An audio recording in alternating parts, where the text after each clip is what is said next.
नमस्कार। मैं आपके साथ में हमारा मनी एंड क्रेडिट चैप्टर का अगला जो टॉपिक लेके आया हूँ वो टॉपिक है हमारा लोन। ठीक है, तो लोन अगर हम लोग बात करें तो बैंक के अंदर जितना हमारा जो डिपॉजिट्स रहता है, पब्लिक का डिपॉजिट्स रहता है, उसका बैंक करता क्या है। तो बैंक लगभग जो है 15% ऑफ द डिपॉजिट जो होता है वो यूज़ करता है अपने डेली विड्रॉल वगैरह के लिए, और जो 85% ऑफ द टोटल जो डिपॉजिट्स उसके पास में होते हैं वो उसको एज ए लोन लोगों को प्रोवाइड करता है। और लोन अगर हम लोग देखें तो लोन हम लोगों को हमारी जो बहुत सारी ऐसी फाइनेंशियल रिक्वायरमेंट्स होती है वो रिक्वायरमेंट कैश में हम लोग डायरेक्टली फिल नहीं कर सकते। जैसे मुझे अगर गाड़ी लेनी है, गाड़ी के लिए मुझे 10 लाख रुपए चाहिए, 10 लाख रुपए मेरे पास में कैश नहीं है, तो that time I will approach the bank. मैं बैंक को अप्रोच करूँगा और वहाँ से मैं एक लोन लूँगा। ठीक है, तो वो लोन जो है मैं गाड़ी जिस कंपनी से ख़रीद रहा हूँ वो लोन का अमाउंट मैं उसको दूंगा और वहाँ से मैं गाड़ी ले लूँगा। और उसका जो लोन है, जो मैंने लोन लिया है, ठीक है, तो उस लोन का वापस रीपेमेंट जो है मैं बैंक को करूँगा विद इंटरेस्ट। ठीक है, तो लोन जो है 15% ऑफ द डिपॉजिट जो है total deposit as cash to meet the day to day withdrawal demands, rest of the cash extended as a loan those who need it, यानी specially we are giving it to the borrowers. This is near about 85% of the total cash ratio of bank. ठीक है, the interest provided by the bank to depositors is less than the interest charged bank from the borrowers. जैसे मान लो कि मैंने bank में 1 लाख रुपए जमा किए। ठीक है, 1 लाख रुपए जमा किए। ठीक है, तो बैंक इसके ऊपर मुझे 6% मान लिया इंटरेस्ट देता है, और बैंक ने ये 1 लाख रुपए किसी दूसरे बंदे को आगे लोन में दे दिए, तो उससे बैंक क्या कर रहा है, 12% इंटरेस्ट रेट ले रहा है। तो इसका मतलब जो 6% बैंक को जो मिल रहा है उसको बैंक क्या कर रहा है, एज ए अपना प्रॉफिट। इसी से बैंक चलता है, बैंक इसी से पैसा कमाता है। The difference in the main source of the income of the bank, main source of the income के बीच में जो डिफरेंस होता है वही बैंक का प्रॉफिट होता है। Banks provide the housing loans, bank अलग अलग तरह के आपको लोन देंगे, हाउसिंग देगा, व्हीकल लोन है, ठीक है, पर्सनल लोन है, फार्म लोन है, तो अलग अलग तरह के लोन्स जो है, एजुकेशन लोन है, तो ये सारे लोन जो है अलग अलग तरह की कैटेगरी में डाले हुए हैं जो बैंक हमको प्रोवाइड करता है। अब उसके बाद में एक सिचुएशन आती है डेट ट्रिप।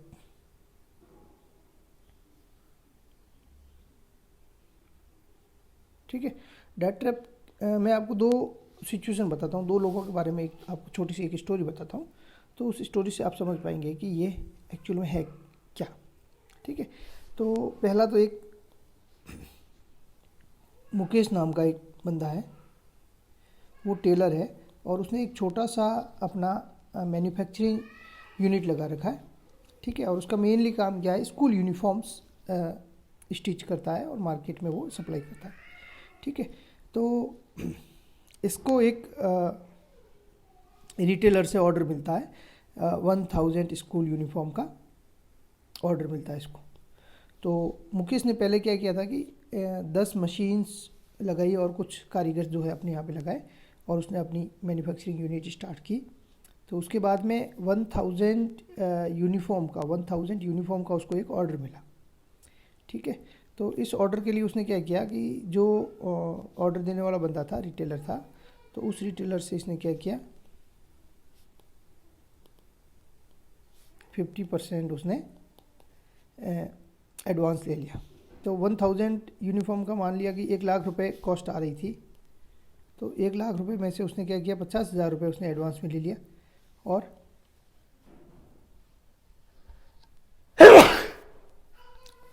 50,000 को उसने क्या किया, एडवांस में लेके इसने रॉ मटेरियल खरीद लिया, इसको जो कपड़ा चाहिए था। ठीक है, तो ये मार्केट से खरीद के ले आया। खरीद के लाने के बाद में इसने 1000 यूनिफॉर्म प्रिपेयर की। यूनिफॉर्म प्रिपेयर करने के बाद में जब डिलीवरी दी गई तो उसको जो रेस्ट 50,000 रुपीज़ थे वो उसको मिल गए। ठीक है, तो इस तरह से क्या है कि इसका काम बिल्कुल बढ़िया सेटअप हो गया। अब सीज़न में हर बार उसको 10-15 8-10 हज़ार स्कूल यूनिफॉर्म के ऑर्डर मिल रहे हैं, और इसने जो यूनिट सेटअप करने के लिए बैंक से लोन लिया था उसको टाइम टू टाइम ये रीपे कर रहा है। एक तो सिचुएशन हो गई है। दूसरी सिचुएशन एक ऐसी है कि एक किसान है, तो उसने 1 लाख रुपए का लोन लिया, फार्म लोन लिया अपने, ठीक है, फार्म रिक्वायरमेंट को फुलफ़िल करने के लिए। अभी उसने 1 लाख रुपए लेके, तो इसको कहाँ कहाँ पे पैसा चाहिए, इसको ट्रैक्टर के डीजल के लिए पैसे चाहिए, अगर ट्रैक्टर खुद का नहीं है तो दूसरा ट्रैक्टर जो हायर करेगा उसके लिए पैसे चाहिए, इसको सीड के लिए पैसे चाहिए, फर्टिलाइज़र के लिए पैसे चाहिए, लेबर के लिए पैसे चाहिए। तो उसने 1 लाख रुपए का लोन लिया बैंक से। बैंक से लोन लेने के बाद में इसने क्या किया कि ये जो पैसे थे अपने फार्म की जो खेती शुरू की इसने उस टाइम में उसमें इसने लगा दी।